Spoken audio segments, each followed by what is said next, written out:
যিনি এই দুদিন অক্লান্ত পরিশ্রম করে আমাদের কণ্ঠস্বরকে সবার কাছে পৌঁছে দিয়েছেন, সেই শ্রী খোকনদাকে আমরা পুষ্পস্তবক, সম্মান এবং মেমেন্টো তুলে দিলাম।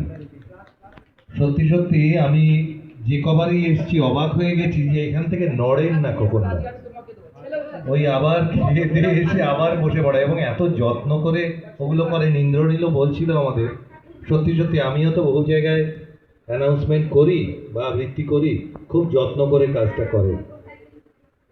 ধন্যবাদ খোকনদাকে। এরপরে কি নাম?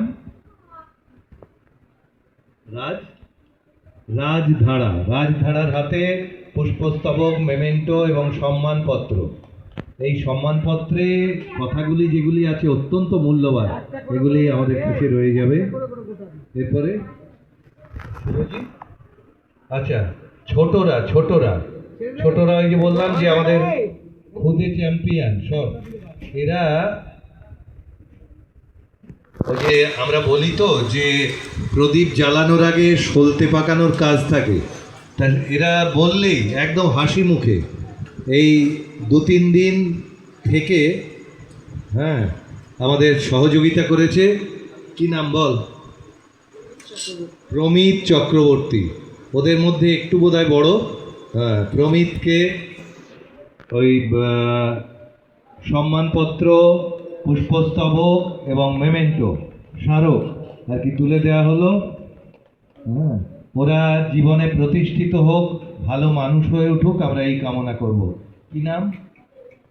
অনিশ দাস। এই যে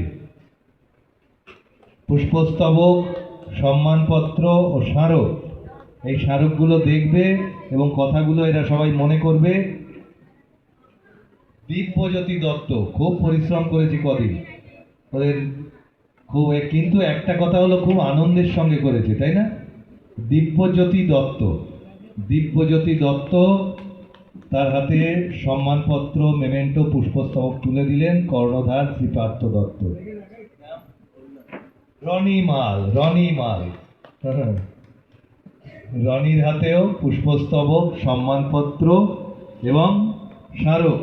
এটা হলো মেমেন্টো, স্মারক, স্মৃতি থেকে যাবে। আর তোমার সূর্য গলাটা ভেঙে গেছে নাকি? একদিন অনেক রাত জেগেছে তো। সূর্য দাসকেও পুষ্পস্তবক, সম্মানপত্র এবং স্মারক। সবার সুন্দর হয়ে গেল কিন্তু। আর